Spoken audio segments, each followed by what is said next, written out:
करेंगे, सारी एयर निकालेंगे, फिर मेल्ट करेंगे, फिर फ्रीज करेंगे, फिर वही एयर निकालेंगे, फिर रीमेल्ट, ब्ला ब्ला ब्ला।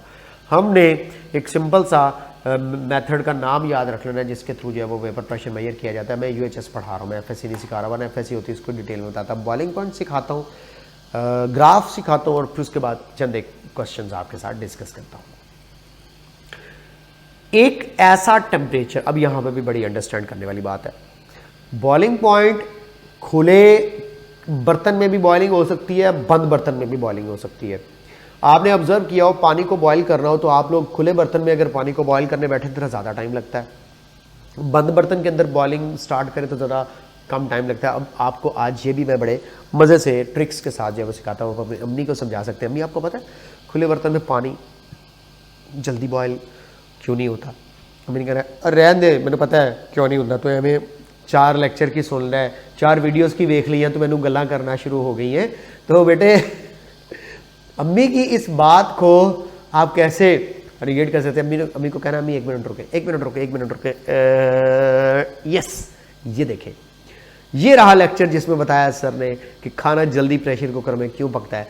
इसमें साइंस है अम्मी, इसमें साइंस है। तो आपकी अम्मी आपके मुंह की तरफ देखेंगी, नहीं मुंडा कह तो ठीक ही रहा है, समझ भी आ रही है, तो मॉम सलाम। ओके, तो अब बॉइलिंग पॉइंट के ऊपर मैं अगर आप लोगों से जो है वो बात करूं तो बॉइलिंग पॉइंट से रिलेटेड देखो, एक ऐसा टेम्परेचर जहां पे लिक्विड के अंदर से निकलने वाले जो फ्रेश वेपर्स हैं, I am not talking about now those vapours जो कि सैचुरेशन जोन में पड़े हुए, आई एम टॉकिंग अबाउट कि जो अंदर से वेपर्स निकल रहे हैं, फ्रेश वेपर्स, उनका प्रेशर और जो एक्सटर्नल एटमॉस्फेयर है, जो एक्सटर्नल एटमॉस्फेयर है उसमें पड़े हुए एयर या वेपर्स का प्रेशर, यानी कि 2 प्रेशर्स को बराबर करना है। अंदर से बाहर आने वाले वेपर्स, यानी कि लिक्विड की सरफेस से बाहर आने वाले वेपर्स और लिक्विड की सरफेस के ऊपर पड़ा हुआ एटमॉस्फेयर, इस एटमॉस्फेरिक प्रेशर ने और इस वेपर्स के अंदर से निकलकर बाहर आने वाले वेपर्स के प्रेशर ने जब एक दूसरे को बैलेंस कर लेना है, तब उस वक्त वाटर के अंदर जो है वो उबाले पड़ना शुरू हो जाएंगे, बॉइलिंग स्टार्ट हो जाएगी। इस टेम्परेचर जिस पर ये काम होता है उस टेम्परेचर को कहा जाता है क्या? Boiling point. अब मैं जब वेपर प्रेशर डिस्कस कर रहा था आप लोगों के साथ, तो उस वक्त आप लोगों ने देखा, मैंने आपको समझाया कि सरफेस एरिया इफेक्ट नहीं करता। कुछ स्टूडेंट कहते हैं सर ये वॉल्यूम ऑफ कंटेनर या अमाउंट ऑफ लिक्विड भी समझा दो। देखो, वॉल्यूम ऑफ द कंटेनर बड़ा या छोटा करने से हमारे पास सैचुरेशन जोन में पड़े हुए वेपर्स की तादाद पे कोई फर्क नहीं पड़ता। मैं आपको बता चुका हूँ, सैचुरेशन जोन में पड़े हुए वेपर्स की तादाद पे फर्क अगर डालता है तो कौन डालता है? टेम्परेचर डालता है। ये बात ज़हन में रख लीजिएगा। या फिर उसके अंदर मौजूद इंटरमॉलिक्यूलर फोर्सेज भी डाल सकती हैं, लेकिन अगर आपके पास एक ही लिक्विड पड़ा हुआ है तो इंटरमॉलिक्यूलर फोर्स तो सेम होगी। इसका मतलब है टेम्परेचर कम या ज़्यादा करके सैचुरेशन जोन में आप वेपर्स की तादाद कम या ज़्यादा कर सकते हैं और वेपर प्रेशर को भी कम या ज़्यादा कर सकते हैं। तो one type of liquid if in a container with large volume or with small volume and closed container, so you will see same vapor pressure if the temperature is particular or constant, because the saturation zone will have same number of vapors in both containers. Either the container will have large surface area or large volume or small volume. This is was the concept. Amount of the liquid भी बढ़ाने या कम करने से saturation zone में पड़े हुए vapours की तादाद चेंज नहीं होती। मैं अगेन बता रहा हूँ, वो तादाद चेंज होती है टेम्परेचर से सबसे पहले, या उसकी नेचर ऑफ द लिक्विड जो कि इंटरमॉलिक्यूलर फोर्स के साथ रिलेट हो जाती है। Coming back towards the boiling point, boiling point के हवाले से मैं आपको बताना चाह रहा हूँ कि एक ऐसा टेम्परेचर जहाँ पे इंटरनल वेपर प्रेशर, यानी कि लिक्विड्स में से निकलने वाले वेपर्स का pressure becomes equal to external atmospheric pressure, तो उसको बॉइलिंग पॉइंट कहते हैं। ये बात मैं आपको कैसे समझाऊं यार, मेरा दिल चाह रहा है इस पिक्चर से समझाऊं। यस, लो अंडरस्टैंड बॉइलिंग पॉइंट। देखो, ये कंटेनर अभी मैंने क्लोज किया हुआ है, इस कंटेनर को मैं ओपन कर देता हूं। ओपन कंटेनर, ओपन कंटेनर में यहां पर जो वेपर्स बन रहे होंगे वो एस्केप होते जाएंगे। क्या होते जाएंगे? एस्केप। लो जी, वेपर्स एस्केप होते जा रहे हैं। एज ए रिजल्ट जस्ट यहाँ पे मौजूद होगी एयर, और एयर का नॉर्मल प्रेशर होता है 760 टॉर। कितना होता है? 760 टॉर। इस 760 टॉर प्रेशर के बराबर जब तक अंदर से निकलने वाले वेपर्स का प्रेशर भी 760 टॉर नहीं हो जाता तब तक बॉइलिंग स्टार्ट नहीं होती। देखिए बॉइलिंग स्टार्ट करने के लिए ये जो एयर या एटमॉस्फेरिक प्रेशर है इसको किसके बराबर करना पड़ता है? वेपर प्रेशर के। अब अगर आप कंटेनर को क्लोज कर देते हैं तो क्लोज कंटेनर में ये एयर नहीं इंक्लूड करनी आपने जो कंटेनर के बाहर वाली है। अरे यार ये लिक्विड की सरफेस है, सरफेस के दरमियान और इस क्लोज्ड कंटेनर की ये जो लाइन है इसके दरमियान अब ये जो एटमॉस्फेयर है अब इसके बराबर करना है यहां से निकलने वाले वेपर्स का प्रेशर। समझ आ गई बात? कंटेनर क्लोज रखने के बाद जो कंटेनर और लिक्विड की सरफेस के क्लोज कंटेनर लिक्विड की सरफेस के दरमियान का गैप है इसमें एयर भी मौजूद होगी जिसमें निकलने वाले वेपर्स भी मौजूद होंगे, उस सैचुरेशन जोन की बात हो रही है। यानी कि अब वो जो सैचुरेशन जोन है वो external pressure external atmospheric pressure का काम करेगा और अंदर से निकलने वाले जो फ्रेश मॉलिक्यूल्स हैं वो वेपर प्रेशर का काम करेंगे। तो सैचुरेशन जोन का प्रेशर और अंदर से निकलने वाले फ्रेश वेपर्स का प्रेशर जिस टेम्परेचर पर बराबर होता है उस टेम्परेचर का क्या नाम है? Boiling point. समझ आइए? आइए जरा इसको मजीद डिटेल में आपके साथ शेयर करता हूं। जो फैक्टर्स हैं इफेक्ट करते हैं बॉइलिंग पॉइंट को, ये आप लोगों को अगर मैंने सिखा दिया तो समझ आए कि आप लोगों को बात भी मैं फर्दर समझाने में कामयाब हो गया। सबसे पहला फैक्टर है जनाब एटमॉस्फेरिक प्रेशर। मैंने भी जो बात की एक्सटर्नल एटमॉस्फेयर का प्रेशर, अगर मैं ये बढ़ा दूं इसका मतलब एटमॉस्फेरिक प्रेशर बढ़ेगा तो अंदर से जो आपने वेपर्स निकालने हैं उनका भी प्रेशर बढ़ाना पड़ेगा, यानी कि आपको इवेपोरेशन का रेट बढ़ाना पड़ेगा। अब बताओ इवेपोरेशन का रेट कैसे बढ़ाते हो? टेम्परेचर बढ़ाकर। तो जब एक्सटर्नल प्रेशर बढ़ेगा उसको बैलेंस करने के लिए फ्रेश निकलने वाले वेपर्स की तादाद भी बढ़ानी पड़ेगी, उसके लिए टेम्परेचर बढ़ाना पड़ेगा। तो बॉइलिंग पॉइंट बढ़ेगा या कम होगा? बढ़ेगा। तो देखो एटमॉस्फेरिक प्रेशर या एक्सटर्नल प्रेशर का बॉइलिंग पॉइंट के साथ क्या रिलेशनशिप बता दिया है मैंने डायरेक्ट। तो एक्सटर्नल प्रेशर और बॉइलिंग पॉइंट डायरेक्टली रिलेटेड है। समझ आइए? अभी कहाँ, अभी तो बहुत सी चीज़ें बताने वाली। और समझो प्रेशर कुकर में वाटर बॉयल करता है 120 डिग्री सेल्सियस पर। क्यों? उसमें एक्सटर्नल प्रेशर आप आर्टिफिशियली बढ़ा देते हैं, वहाँ पे स्टीम या वेपर्स को इकट्ठा करके 1485 टॉर जो कि नॉर्मल एटमॉस्फेरिक प्रेशर से ज़्यादा है, जिसकी वजह से बॉइलिंग पॉइंट बढ़ जाता है। क्यों? ज़्यादा हीट करके उतने वेपर्स बनाने पड़ेंगे। इसी तरह वाटर बॉयल करता है 100 डिग्री सेल्सियस पर 760 टॉर जो कि आपको पता है नॉर्मल सी लेवल है। मरी हिल्स पर चले जाएं तो वाटर का बॉइलिंग पॉइंट 98 डिग्री सेल्सियस है क्योंकि वहाँ पे एक्सटर्नल प्रेशर 700 टॉर है कम, क्योंकि हाइट पर एल्टीट्यूड पर जाने से जो एक्सटर्नल एटमॉस्फेरिक प्रेशर है वो कम होता चला जाता है, जिस तरह आपको पता है कि पहाड़ी मुकामात पर सांस लेने में दुश्वारी होती है। और माउंट एवरेस्ट पर अगर जाएं तो वाटर का बॉइलिंग पॉइंट जस्ट 68.7 रह जाता है क्योंकि वहाँ पर एक्सटर्नल प्रेशर ही इतना कम है कि वाटर को इतनी ज़्यादा हीट करने की ज़रूरत नहीं होगी इस 323 टॉर एक्सटर्नल प्रेशर को बैलेंस करने के लिए। फैक्टर समझा चुका हूँ कि नहीं समझा चुका हूँ? ये देखो, ये रहा तुम लोगों के पास सी लेवल। जनाब पूरा एहतमाम है आप लोगों के लिए। ये है मरी हिल्स और ये रही जनाब माउंट एवरेस्ट। अब आप लोगों को मैंने समझाना क्या है, यहां पर है 760 टॉर एक्सटर्नल प्रेशर, यहां पर है 700 टॉर एक्सटर्नल प्रेशर और यहां पर है 323 टॉर एक्सटर्नल प्रेशर। तो आपको जो वेपर्स का प्रेशर है वो भी इतना चाहिए। तो ऑफ कोर्स इसके लिए टेम्परेचर ज़्यादा होगा तो 100 डिग्री सेल्सियस पर जाकर ये वेपर प्रेशर ऑब्टेन होगा। ठीक है, और उसके बाद ये आई गेस फ्लाई थी तो बेटा मैंने स्प्रे रखा हुआ इनको मारने के लिए भी, मैं इसकी तबीयत ठीक कर देता हूँ लेकिन मैं पहले वीडियो रिकॉर्ड कर लूँ। उसके बाद ये आ गया राउंड अबाउट 98 डिग्री सेल्सियस और ये आ गया ऑफ कोर्स 68 डिग्री सेल्सियस के राउंड अबाउट, या 69 डिग्री सेल्सियस बनता है जो हमारी बुक के अंदर वैल्यू है। तो एक्सटर्नल प्रेशर का बॉइलिंग पॉइंट के साथ डायरेक्ट रिलेशनशिप समझाने के बाद बॉइलिंग पॉइंट और वेपर प्रेशर का क्या रिलेशनशिप है इसके ऊपर बात करते हैं। और बॉइलिंग पॉइंट और strength of the intermolecular force का क्या है, ये तो बड़ी सिंपल सी बात है। बॉइलिंग पॉइंट वेपर प्रेशर के इनवर्स है, ये मैं अब आपको शॉर्टकट में लिख के बताता हूँ। बॉइलिंग पॉइंट वेपर प्रेशर के इनवर्स कैसे है। एक कंटेनर में पेट्रोल, एक कंटेनर में वाटर, टेम्परेचर कितना है कांस्टेंट 25 डिग्री सेल्सियस रख लो। लो जी, फिर वही बात, water and petrol 25 degree Celsius temperature. Water के वेपर्स हैं 8-10, पेट्रोल के वेपर्स हैं ढेर सारे। अब एक्सटर्नल एटमॉस्फेरिक प्रेशर जो यहाँ पे एयर एक्सर्ट कर रही है, फॉर एग्जांपल मैं कहता हूँ 760 टॉर है, यहां पर भी ऑफ कोर्स कितना होगा 760 टॉर। अब वेपर्स का प्रेशर जब तक 760 नहीं होगा तब तक बॉइलिंग स्टार्ट नहीं होनी। वाटर के वेपर्स कम है तो वाटर के वेपर्स बढ़ाने के लिए आप इसका टेम्परेचर बढ़ाते जाएंगे बढ़ाते जाएंगे बढ़ाते जाएंगे, एक टेम्परेचर आएगा 100 डिग्री सेल्सियस, जिस पर जाकर वेपर्स का प्रेशर एक्सटर्नल प्रेशर के बराबर होगा तो वो वाटर बॉयल करेगा। लेकिन आपको पता होना चाहिए कि इसके अंदर स्ट्रॉन्ग हाइड्रोजन बॉन्डिंग है जो इतनी आसानी से वेपर्स को नहीं बनने दे रही।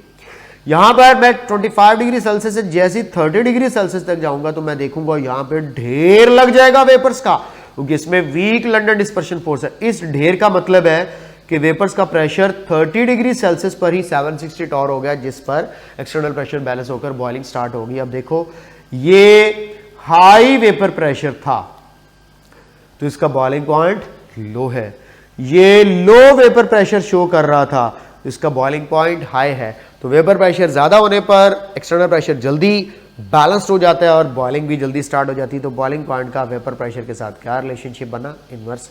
और इंटरमॉलिक्यूलर फोर्स का भी बता दिया, इसमें क्या है वीक लंडन डिस्पर्शन फोर्स।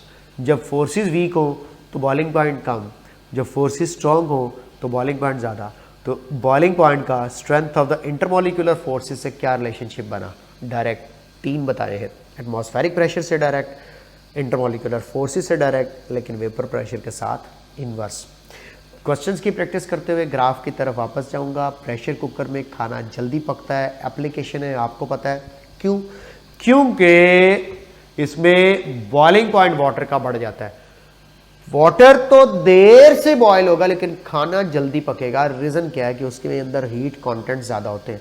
शरीफ घरों में खाना जल्दी नहीं पकता क्योंकि वो प्रेशर कुकर यूज नहीं करते। वजह जानते हो कि ये सीटियां मारता है, तो सीटियां मारने की वजह से वो ये प्रेशर कुकर की सीटी आपको नजर आ रही है, बेटा इसको सीटी नहीं कहना इंदा के बाद, ये सीटी नहीं है, ये pressure internal pressure balancing device है। ये इंटरनल प्रेशर को बैलेंस करती है। ओके, अब देखें प्रेशर कुकर में आपको फिनोमिना समझाना बड़ा आसान है। प्रेशर कुकर में ये पड़ा हुआ वाटर, ये प्रेशर कुकर के ऊपर सैचुरेशन जोन है जिसमें एयर भी इकट्ठी हो जाती है, स्टीम भी इकट्ठी हो जाती है, जिसकी वजह से यहाँ पे एक्सटर्नल प्रेशर आर्टिफिशियली बढ़ जाता है, 1489 टॉर हो जाता है। अब अंदर पड़े हुए वाटर में से जो वेपर्स निकल रहे हैं उनका प्रेशर, यानी कि वेपर्स का प्रेशर भी आपको कितना चाहिए, 1489 टॉर चाहिए। अब उसके लिए आप हीट भी ऑफ कोर्स ज़्यादा करोगे। जब आप हीट ज़्यादा करोगे तो बॉइलिंग पॉइंट यहाँ पर 120 डिग्री सेल्सियस आ, जैसे ही बॉइलिंग पॉइंट आएगा 120 डिग्री सेल्सियस के खाने के अंदर तुम लोग अगर चिकन डालते हो बक बक बक बक बकाक बक, तो ये बड़ी जल्दी पक जाता है। रीज़न क्या है कि 120 डिग्री सेल्सियस का पानी इसकी अच्छी खासी तबीयत फ्रेश करता है as compare to 100 degree Celsius water.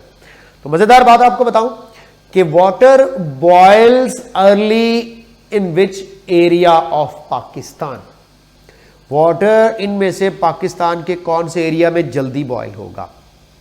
आप कहेंगे सर माउंट एवरेस्ट पे वाटर जल्दी बॉयल होगा। कोई खुदा का खौफ करो, आप कहेंगे सर क्या हो गया, 68 डिग्री सेल्सियस पर वाटर बॉयल हो रहा है तो जल्दी बॉयल होगा। अरे भाई मैंने कहा in which area of Pakistan, Mount Everest is not in Pakistan, ये नेपाल के अंदर है। सॉल्यूट है तुम्हारी जल्दबाजी वाली सोच को। तो मरी हिल्स में वाटर अर्ली बॉयल होगा, ठीक है, अर्ली बॉयल। और अगर मैं यहाँ पे ऑप्शन में K2 दे देता, माउंट एवरेस्ट के साथ K2 दे देता, तो पाकिस्तान के अंदर है K2 जनाब, तो K2 पे वाटर और जल्दी बॉयल होगा क्योंकि एक्सटर्नल प्रेशर कम होने की वजह से बॉइलिंग पॉइंट भी कम होगा। तो बेटा प्रेशर कुकर में आपसे एमसीक्यू आए कि what is the application of pressure cooker, increasing of boiling point by increasing external pressure. ये आप लोगों ने रूल याद रखना है, ये पिक्चर दिखाने का मकसद ये था पेपर में सवाल क्या आएगा। तो increase of boiling point by increasing अगर एक्सटर्नल प्रेशर है तो decrease in the boiling point by decreasing external pressure भी हो सकता है, जिसको हम लोग पढ़ते हैं वैक्यूम डिस्टिलेशन से। बहुत से सेंसिटिव लिक्विड्स की लो टेम्परेचर पर बॉइलिंग करनी पड़ती है। फॉर एग्जांपल आपकी बुक में एग्जांपल है ग्लाइसरीन, 290 डिग्री सेल्सियस का बॉइलिंग पॉइंट है, इस पर वो डिकम्पोज हो जाती है। तो हम एक्सटर्नल प्रेशर को कम करके, बॉइलिंग पॉइंट कम करके आपके टेक्स्ट बुक के मुताबिक 210 डिग्री सेल्सियस पर बड़ी आसानी से उसको लो टेम्परेचर पर भी बॉयल कर सकते हैं। तो एक्सटर्नल प्रेशर और बॉइलिंग पॉइंट का क्या रिलेशनशिप बना, इनवर्स। ये सारी बातें डिस्कस करते हुए इन चंद एक सवालात की तरफ आएँ और फिर एंड पे ग्राफ आप लोगों से डिस्कस करूँ। बच्चे कह रहे हैं कि सर ग्राफ पहले समझा दो, मेहरबानी थोड़ी। लो जी, आज ग्राफ वाल तो ग्राफ ही समझा देने, अड़ा मुश्किल काम है, फिर क्वेश्चन डिस्कस कर लेंगे। अब देखो कब बॉइलिंग स्टार्ट होनी है, जो वेपर प्रेशर एक्सटर्नल प्रेशर के बराबर है, इसलिए मैंने आपको ये बाद में समझाने का फैसला किया। ये टेम्परेचर है और ये वेपर प्रेशर है, और बॉइलिंग पॉइंट करने के लिए ये रही एक लाइन जो मैं यहाँ पे आपको लगा के दिखा दूँ। ये वो लाइन आप लोग देख रहे हो कि ये कितने प्रेशर को शो कर रही है, 760 टॉर, जो कि नॉर्मल प्रेशर होता है। इसी को मैं अब एक्सटर्नल प्रेशर का नाम दे रहा हूँ। कितना एक्सटर्नल प्रेशर है, 760 टॉर, यानी कि जिस टेम्परेचर पर किसी भी लिक्विड के वेपर्स का, जो फ्रेश वेपर निकल रहे हैं उसका प्रेशर 760 टॉर होगा, तभी इस लिक्विड में क्या स्टार्ट हो जाएगी, बॉइलिंग। अब देखते हैं कि डाई इथाइल ईथर का क्या सीन है। इसका 0 डिग्री सेल्सियस पर ही देखो तो अपने वेपर्स का प्रेशर 200 होता है, यानी कि अच्छे खासे वेपर्स बन रहे होते हैं, क्योंकि इसमें वीक लंडन डिस्पर्शन फोर्स है। अब जैसे ही आप टेम्परेचर बढ़ाते हो तो एक ऐसी स्टेज आती है जहां पे टेम्परेचर चेक करें तो कितना है, जस्ट 20 डिग्री सेल्सियस। आगे चलूं तो आप जस्ट ये जाके देखें तो वेपर प्रेशर बढ़ रहा है कि नहीं बढ़ रहा है। जैसे जैसे टेम्परेचर बढ़ा रहे हैं वेपर प्रेशर बढ़ता जा रहा है। ये टेम्परेचर बढ़ रहा है, ये वेपर प्रेशर बढ़ रहा है, बढ़ता गया बढ़ता गया बढ़ता गया। जिस टेम्परेचर पर जाकर इसने एक्सटर्नल प्रेशर के बराबर होना है उसी को बॉइलिंग पॉइंट नीचे खींच लेना है। देखो बढ़ता गया बढ़ता गया बढ़ता गया, ये स्टेज यहां पे इसने इक्वलाइज कर दिया एक्सटर्नल प्रेशर को। यहां से अगर मैं नीचे डॉटेड लाइन लगाता हूं तो ये समथिंग यहाँ पर एक टेम्परेचर आएगा जो कि इन्होंने ये लिखा हुआ 34.6 डिग्री सेल्सियस, जहाँ पर डाइथाइल ईथर ने बॉइलिंग स्टार्ट करनी है। अब इस टेम्परेचर पर इथाइल अल्कोहल ने बॉइलिंग शुरू नहीं करनी, क्योंकि इसके अंदर स्ट्रॉन्ग फोर्स है हाइड्रोजन बॉन्डिंग, उसको ज़रा ज़्यादा हीट करना पड़ेगा। तो देखो 0 डिग्री सेल्सियस पर तकरीबन 10-20 टॉर के करीब उसका वेपर्स का प्रेशर होगा, लेकिन जैसे ही आपने टेम्परेचर बढ़ाया और बढ़ाया, वेपर प्रेशर बढ़ा बढ़ा बढ़ा, ये रहा वो टेम्परेचर जिस पर जाकर के इसके वेपर प्रेशर ने 760 टॉर होना है। और वो टेम्परेचर कितना है इथाइल अल्कोहल के केस में, 78.3, जहाँ पर वो बराबर होगा एक्सटर्नल प्रेशर 760 टॉर के। पल्ले पड़ रही है बात। तो अगर आपसे कोई कहता है यहाँ पे A, B, C, तो which will have strongest intermolecular force, तो आपका आंसर होगा C, स्ट्रॉन्ग इंटरमॉलिक्यूलर फोर्स, ये स्ट्रॉन्गेस्ट इंटरमॉलिक्यूलर फोर्स, क्योंकि जिसकी इंटरमॉलिक्यूलर फोर्स स्ट्रॉन्ग उसका बॉइलिंग पॉइंट ज़्यादा। अब देखो वाटर का 0 डिग्री सेल्सियस पर ऐसा कोई वेपर प्रेशर नहीं होता, लेकिन जैसे जैसे आप टेम्परेचर बढ़ाएंगे 100 डिग्री सेल्सियस पर जाके इसके वेपर्स का प्रेशर 760 टॉर होगा। तो 100 डिग्री सेल्सियस पर इसने बॉइलिंग स्टार्ट करनी है, 78.3 पर इसने करनी है, 34.6 ने इसमें करनी है। और अगर इथाइलिन ग्लाइकोल है तो ये आप लोगों के पास कहीं जाकर के 197.3 डिग्री सेल्सियस पर अपने वेपर्स का प्रेशर 760 टॉर कर पाएगा, क्योंकि इसके अंदर काफ़ी स्ट्रॉन्ग हाइड्रोजन बॉन्डिंग एग्जिस्ट करती है। ग्राफ समझ आया? तो A, B, C और साथ में D भी लगा दूं। सबसे स्ट्रॉन्ग इंटरमॉलिक्यूलर फोर्स D में होगी, सबसे वीक किसमें होगी, सबसे ज़्यादा वोलेटाइल कौन होगा। अब ये भी याद रख लीजिएगा, वोलेटिलिटी का वेपर प्रेशर से डायरेक्ट, जिसका वेपर प्रेशर ज्यादा उसकी वोलेटिलिटी भी ज्यादा, लेकिन इनका बॉइलिंग पॉइंट से इनवर्स रिलेशनशिप है। ये बड़ी काम की बात मैंने आपको बता दी, इससे रिलेटेड पेपर में क्वेश्चन आएगा। तो डी मैक्सिमम बॉइलिंग पॉइंट के साथ, डी लीस्ट वेपर प्रेशर के साथ, डी लीस्ट वोलेटिलिटी के साथ, क्योंकि जिसने ज्यादा वेपर्स बनाने हैं उसकी वोलेटिलिटी भी ज़्यादा होनी है, लेकिन उनके बॉइलिंग पॉइंट्स कम होने हैं, क्योंकि ज़्यादा वेपर्स बनाकर जल्दी एक्सटर्नल प्रेशर को इक्वलाइज करके ज़रा जल्दी बॉयल हो जाएगा। समझ आई? इस सिंपल से ग्राफ की आपकी टेक्स्ट बुक का ग्राफ है, और ये आप लोगों को समझाने के बाद, बताने के बाद मैं कुछ प्रैक्टिस क्वेश्चंस की तरफ चल रहा हूँ जो कि आप लोगों के साथ है और बड़े आसान है। आप में से कोई भी स्टूडेंट इसका अब रॉन्ग आंसर नहीं देगा। I am 100% damn sure about it. Which is the correct increasing order of the boiling points. अब देखो दो चीज़ें फोकस करनी थी, इंक्रीजिंग ऑर्डर पूछा बॉइलिंग पॉइंट्स का, और 6th की बात की है। सबसे ज़्यादा ऑफकोर्स किसका होगा, वाटर, उससे कम हाइड्रोजन सेलेनॉइड, फिर हाइड्रोजन सल्फाइड नहीं, हाइड्रोजन, ये बिल्कुल गलत है। आपको ग्राफ याद करना चाहिए जो मैंने सिखाया था। ये देखो, सबसे पहले वाटर था, फिर हाइड्रोजन सल्फाइड कम, फिर हाइड्रोजन सिलिनॉइड था, और फिर हाइड्रोजन टेलिनॉइड, oxygen, sulphur, selenium and tellurium. तो पहले वाटर लगा देते हैं, सबसे हाईएस्ट नंबर पे वाटर, उससे कम हाइड्रोजन टेलिनॉइड ये आएगा, उससे कम हाइड्रोजन सेलेनॉइड और सबसे कम हाइड्रोजन सल्फाइड, और इनमें से मैक्सिमम वोलेटाइल कौन होगा? Hydrogen sulphide. मैक्सिमम वोलेटिलिटी और इसके साथ मैक्सिमम वेपर प्रेशर, और इसका अगर मैं कहूं मैक्सिमम बॉइलिंग पॉइंट लेकिन least vapour pressure end of course least volatility. तो इस तरह के भी सवाल आपको पेपर में मिल सकते हैं। Hydrides of which one of the following group have relatively low boiling points, तो ये भी मैंने आपको करवा दिया। तो ऑफ कोर्स बच्चों इसका आंसर तुम लोगों ने क्या लगाना है? सबसे लो किसके होते हैं? फोर्थ ग्रुप के होते हैं। Following properties will decrease with the increase in the temperature. मजे का सवाल है। कौन सी प्रॉपर्टी लिक्विड की टेम्परेचर के बढ़ने से कम हो जाएगी? सरफेस टेंशन अगर बढ़ाओगे इंटरमॉलिक्यूलर फोर्सेस वीक होती हैं, तो बेटा सरफेस टेंशन का टेम्परेचर के साथ इनवर्स रिलेशनशिप है। उसने कहा following property will decrease with increase in the temperature except. अगर ये एक्सेप्ट ना होता तो सरफेस टेंशन हो सकता था, क्योंकि टेम्परेचर के बढ़ने से सरफेस टेंशन कम होता है। अब टेम्परेचर के बढ़ने से विस्कोसिटी पर क्या इफेक्ट होता है? बेटा याद रख लीजिएगा, थिननेस आती चली जाती है विस्कोसिटी के अंदर। तो मैं ये कह सकता हूं कि विस्कोसिटी भी टेम्परेचर के बढ़ने से कम हो जाएगी। डेंसिटी, अब आप लोगों को याद होगा D = PM/RT। सर आपने एक फॉर्मूला बताया था, और यहां से डेंसिटी का टेम्परेचर के साथ इनवर्स रिलेशनशिप है तो लगा दिया मैंने। अब आप लोगों को यहां पे फैसला करना है करेक्ट आंसर का। ये बड़ा मजेदार सवाल है। Following properties will decrease with the increase in the temperature except vapour pressure. अब आप लोग मुझे बताओ, टेम्परेचर के बढ़ाने से वेपर प्रेशर बढ़ता है या कम होता है? बिल्कुल बढ़ता है। अब यहां पे मुझे एक ऐसी प्रॉपर्टी सिलेक्ट करनी थी जो कि टेम्परेचर के इंक्रीज होने पर डिक्रीज ना हो, बल्कि क्या हो?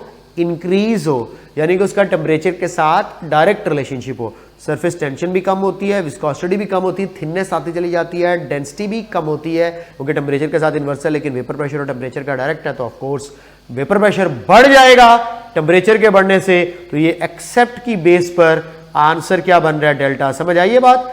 यानी कि एक ऐसी प्रॉपर्टी बतानी है जो टेम्परेचर के बढ़ने पर बढ़े, कम ना हो, क्योंकि एक्सेप्ट का वर्ड आया है। Which one of the following property decreases with increase in the temperature? Except का मतलब है अब डिक्रीज नहीं, अब इंक्रीज करवानी थी, टेम्परेचर के इंक्रीज होने थे। तो ये है वो डिस्कशंस, इस तरह के क्वेश्चंस हैं जो आप लोगों से अक्सर पूछे जाएंगे और आप लोग बड़ी आसानी के साथ बता सकते हो। मेरी अभी तक की डिस्कशन की बेस पर इस क्वेश्चन का आंसर भी आप दे सकते हो। विच one of the following is more volatile? अभी बात हो रही थी कि आप लोगों ने ये पढ़ा है कि HF, HCl, HBr और HI, तो ऑफ कोर्स सबसे ज्यादा वोलेटिलिटी कौन शो करेगा? HCl, लेकिन मैक्सिमम बॉइलिंग पॉइंट कौन शो करेगा? HF, जो कि आप लोगों को पता है हाइड्रोजन बॉन्डिंग की वजह से, ऑर्डर भी आप लोगों ने पढ़ा हुआ है। तो ये थी डिस्कशन इवेपोरेशन की, वेपर प्रेशर की, बॉइलिंग पॉइंट की। इस तरह के क्वेश्चंस की डिस्कशन के साथ इस तरह के मजीद क्वेश्चंस आप लोगों को टेस्ट वगैरह में मिलेंगे, प्रैक्टिस क्वेश्चन मिलेंगे। सेम यही टाइप के क्वेश्चंस होते हैं जो UHS के एग्जाम्स के अंदर पूछे जाते हैं। प्रैक्टिस करते रहिएगा, लाइक करते रहिएगा, दुआएं करते रहिएगा, सुनते रहिएगा लेक्चर्स, और अपना ढेर सारा ख्याल रखिएगा। मेरी तरफ से ढेर सारी शुभकामनाएं एंड खुदा हाफिज।